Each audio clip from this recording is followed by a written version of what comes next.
Hey there, welcome to day 1000. What's she up to now? Sharon Horne-Ellstrom here, sharing the journey. Originally, as I transitioned from brick and mortar corporate world of business to the online world of business, and now a little bit of both and back and forth. I talk about business. I talk about actually just life, success in life, being a better human being, topics about lessons that I've learned throughout my very long life. It increased a year yesterday. But today, I'm thinking about and sharing for the annual challenge, the BU 365-day challenge, to do one thing every day that improves us.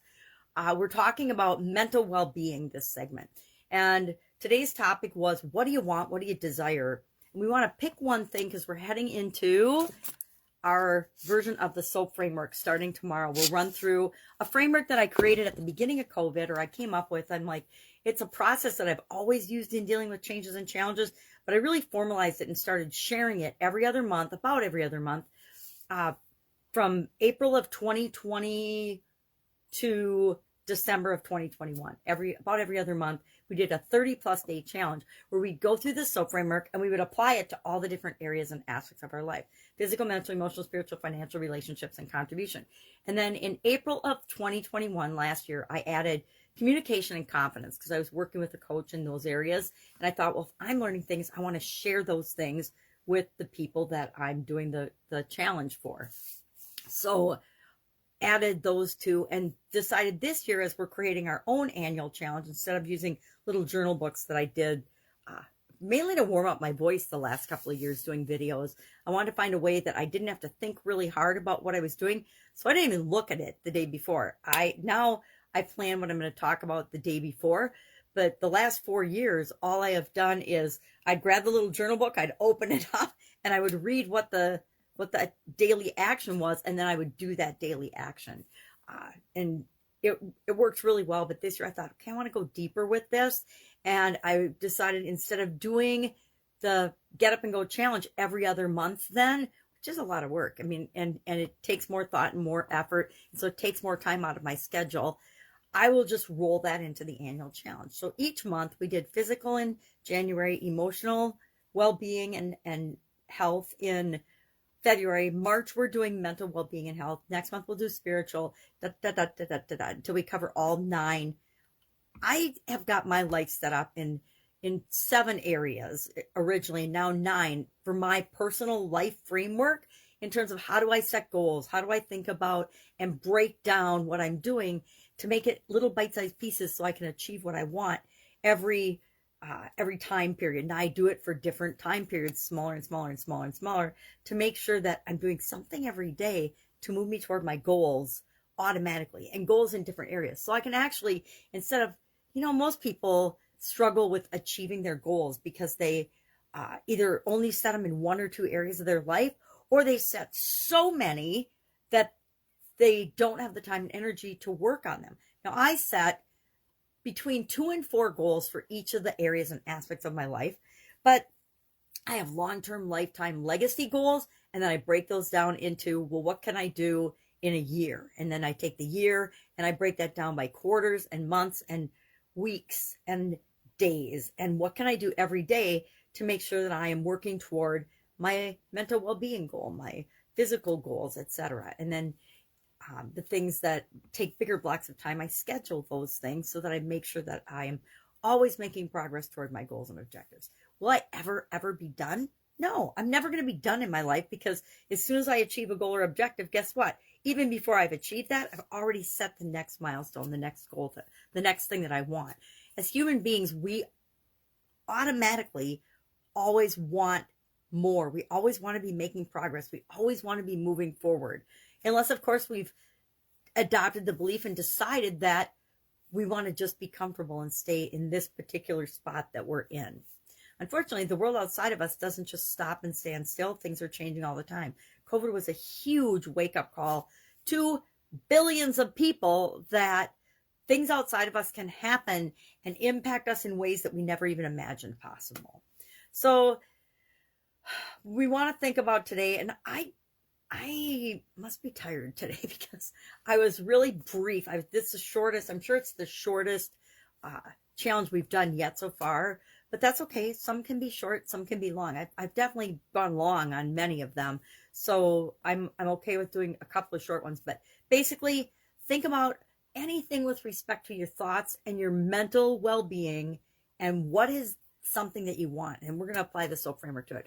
I think I'm going to actually do a belief, and how do we change a belief, and how can we apply the SOAP framework to a limiting belief when we discover it, so that as we're making that framework automatic in our subconscious, moving forward, going through each of the different areas and aspects of our life, when we're going about our daily life, if we notice a limiting belief, it'll run through our subconscious SOAP framework and hopefully get scrubbed out. But if it doesn't, then it'll come to the attention of our conscious, and we can actually apply the SOAP framework again in a more formal way to eliminate that limiting belief. And I want to say once and for all, but what I've found with limiting beliefs is we think they're taken care of, we think they're gone. What I'm going to do tomorrow is one that I have definitely let go of, cleared, done all different things on, yet every once in a while it will still, I want to say, rear its ugly head, because limiting beliefs are ugly, right? They're lies, number one. We think that they're just our beliefs, but they're absolute lies that we tell ourselves, and they hold us back from becoming and doing and being who and what we really could be. So our idiom for supersize your business today was peace of mind, P-E-A-C-E, like calm, peace, centered. And I shared 40 plus different ways of achieving peace of mind. And a lot of those I actually do, right? I've had a pretty stressful life over my long life, and had to come up with and figure out different ways to achieve a level of zen and peace. And there's lots of different ways to do that. On Supersize Your Business, you can listen to those. I went through the whole list of 40 plus.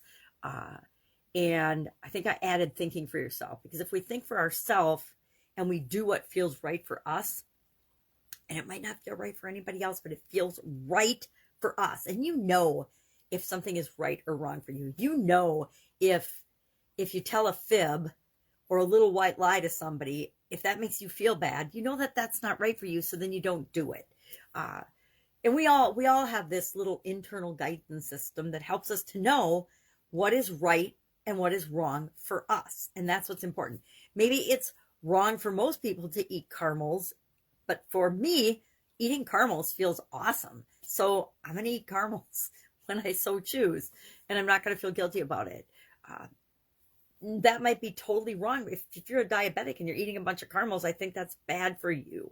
And you have this little niggling feeling. If we listen to our bodies and listen to ourselves, we always, always, always know what to do. We always know what's right for us. So that's it. I've got a gazillion things that I want to do today. Plus, I'm hanging out with my little 1-year-old granddaughter. And tomorrow, I get to hang out with both my granddaughters. So I'm super excited about that. It's spring break for my first grade granddaughter. So we'll get to spend a couple of days hanging out with her and playing and having fun. And I love her energy and her enthusiasm and her creativity. It just really brings that back out in me. And those are things that, all the years of work and business and raising families kind of beats out of you a lot of the time, because we let the world dictate what we will and will not do, what we should and shouldn't do. We let people outside of ourselves influence the living daylight out of us. Even if we know better, even if it doesn't feel right, we still do it, right? Because we should do this. So one of my favorite things on the list of peace of mind is think about your shoulds and your musts. Are they really yours, or are they other people's? Kind of like our beliefs and thoughts and feelings. Are they really ours, or are they just things we've adopted from other people, or other people influencing us? Because we can always just say no, right? I am amazed at, once I started saying no to things that I really weren't for me and I really didn't want to do, it freed up so much time for the things that I really do want to do and I really want to have an impact on. All right, any questions, hit me up. If you feel like you don't know what to do and you're stuck on anything, probably business related more specifically than anything else, but sometimes it's just a little thing in other areas and aspects of our life, just ask. I want to be that resource. I didn't offer this yesterday. Some days I do, some days I don't. But I want to be that resource for you if you need somebody to just bounce something off of that you've tried to figure out and you're like, I am stuck. I don't want to admit that I'm stuck, but I'm stuck. And I need to have a jolt or a wake up or some other way of looking at this so that I know what to do so I can take that next step. One of the biggest things I found is when I feel like I'm stuck or I'm procrastinating or something isn't moving the way I want it to, if I just take a deep breath and I say, what is the next thing I can do or should do or will do? What is the next thing? Not the whole big project, but what's just the next thing? What is the next most important thing that I do right now? I'm never stuck. And it's a great way to get out of procrastination. It's a great way to get out of feeling like a victim, feeling like we're out of control. It's a great way to take back control because I don't have to do everything.